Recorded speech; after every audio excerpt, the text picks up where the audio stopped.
আসসালামু আলাইকুম। ফাহাদ মম লাইফস্টাইল চ্যানেলে আপনাদের সকলকে আরও একবার স্বাগত। দেশ এবং দেশের বাইরে, কাছে এবং দূরে যে যেখান থেকে আমার এই ভিডিওটি দেখছেন, আশা করি সকলে ভালো আছেন। আলহামদুলিল্লাহ, আমরাও ভালো আছি। আজ সকাল থেকে অনেক ব্যস্ততার মধ্য দিয়েই সমস্ত কাজ শেষ করেছি। যেহেতু আজ একটু বাইরে যাব, এজন্য সকাল থেকে কোনো ভিডিও করিনি। সকালের নাস্তাটা রেডি হলে একবারে ভিডিও শুরু করেছি। এই যে আপনারা দেখতেই পাচ্ছেন, সকালে খিচুড়ি, বেগুন ভর্তা, মরিচ, পেঁয়াজ, আচার এবং লেবু দিয়েই সকালের নাস্তাটা শেষ করলাম। তারপর এই মা ছেলে মিলে বেরিয়ে পড়লাম শপিংয়ের উদ্দেশ্যে। এখন আনুমানিক হয়তো সকাল 9টা বাজে। আমাদের বাড়িটা জেলা শহর থেকে অনেকটাই দূরে। সেখানে পৌঁছতে হলে অন্তত পক্ষে 1 থেকে 1.5 ঘন্টা সময় আমাদের লেগে যায়। এজন্য মা আর ছেলে মিলে সকাল সকালই নাস্তা করে বেরিয়ে পড়লাম। এই যে যাচ্ছি অটোতে করে। কিছুটা পথ অতিক্রম করার পর থেকেই আমি ভিডিওটা স্টার্ট করেছি। এই যে এখন আমরা শপিংয়ের মার্কেটে পৌঁছে গেছি। এখান থেকে বাবুর টুকিটাকি কিছু জিনিস কেনার ইচ্ছা আছে। যদিও শীতের শুরুতে ওর জন্য কিছু হালকা পাতলা শীতের কাপড় কিনেছিলাম, কিন্তু এখন ভারী শীত পড়া শুরু হয়ে গেছে, তো এজন্য আবার আসতে হলো ওর জন্য কেনাকাটা করতে। আর সেই সাথে দেখি নিজেরও 2-1টা জিনিস কেনার ইচ্ছা আছে। বাবুর জিনিস কিনা শেষ করে চলে এসেছি আমার জন্য একটা শাল দেখতে। দেখছি তেমন একটা পছন্দ হচ্ছে না, আবার পছন্দ হলেও দামের সঙ্গে যাচ্ছে না। তারপরেও দেখাদেখি চলছে। দেখা যাক কোনটা পছন্দ হয়, কোনটা দামে পটে যায়, তারপরেই নেওয়ার ইচ্ছা। অবশেষে একটি শাল পছন্দ হয়ে গেছে, সেটি নিয়েও নিয়েছি। তারপর ছেলের বায়না ছিল বিরিয়ানি খাবে।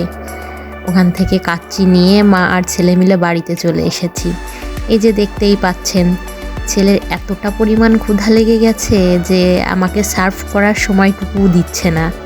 সে হাত ধুয়ে এসেই একটু একটু করে মুখে তুলে নিচ্ছে।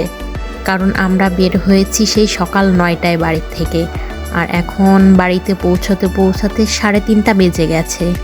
আসলেও বাচ্চা মানুষ তো, বাইরে তেমন কিছুই খায়নি, এই জন্যই ওর হয়তো এতটা ক্ষুধা পেয়ে গেছে।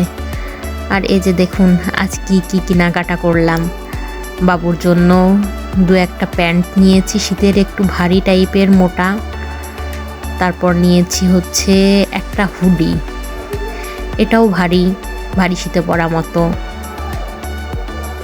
আর হচ্ছে নিয়েছি একটা হুডি না, এমনি উল টাইপের সোয়েটার। যাই হোক, আপনারা যদি এতক্ষণ ধৈর্য সহকারে আমার ভিডিওটি দেখে থাকেন, তাহলে অনুরোধ করব চ্যানেলটিকে সাবস্ক্রাইব করার জন্য এবং একটি লাইক দেওয়ার জন্য। চ্যানেলটিকে সাবস্ক্রাইব করে রাখলে কি হবে, আমি প্রতিদিন যে নতুন ভিডিওগুলো আপলোড করব, সেগুলো আপনারা খুব সহজেই নোটিফিকেশান পেলে দেখতে পারবেন। এই হচ্ছে বাবুর শপিং। এই 2-1টা জিনিসই কিনেছি, আর হয়তো ওর বাবা বাড়িতে আসার সময় নিয়ে আসবে আরও কয়েকটা জিনিস। আসলে একটাই ছেলে তো, আমারও বাইরে বের হলে মনে হয় শুধু ওর জন্যই জিনিস কিনি, আর ওর বাবারও সেই একই অবস্থা। আর এই যে অবশেষে আমি এই কাশ্মীরি শালটা নিয়েছি অনেক দামাদামি করে। জানি না ঠকেছি কিনা, অনেকটাই দাম নিয়েছে। আর বাবু অনেক দিন ধরেই অসুস্থ। ডাক্তার ওকে অনেক জিনিসই খেতে নিষেধ করেছে 2 মাস। তো ওকে সেরকম কিছুই খেতে দিই না, মাছ, দুধ, কিছু মাংস, অনেক কিছুই খেতে নিষেধ করেছে। এই জন্য কিছু ফল কিনে এনেছি। এই যেমন পানি ফল, ড্রাগনটা ভিডিও করার আগেই ও শেষ করে দিয়েছে। আপেল কিনেছি, কিছু খেজুর কিনেছিলাম, আর হয়তো নাশপাতি কিনেছি। এই হচ্ছে আমার আজকের শপিং। তো কমেন্টস করে জানাবেন বাবুর কাপড়গুলা কেমন হয়েছে। আর অবশ্যই অবশ্যই যদি ভিডিওটি ভালো লেগে থাকে তাহলে একটা লাইক দিবেন এবং শেয়ার করবেন, আর কমেন্টস করতে ভুলবেন না যে আজকে বাবুর জিনিসগুলো কেমন হয়েছে।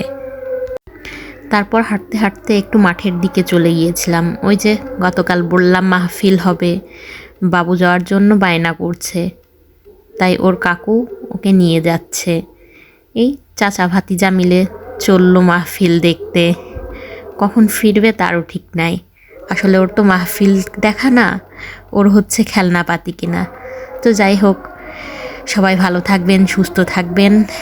আজকের মতো এটুকুই, আর আমাদের জন্য দোয়া করবেন। আল্লাহ হাফেজ। আসসালামু আলাইকুম।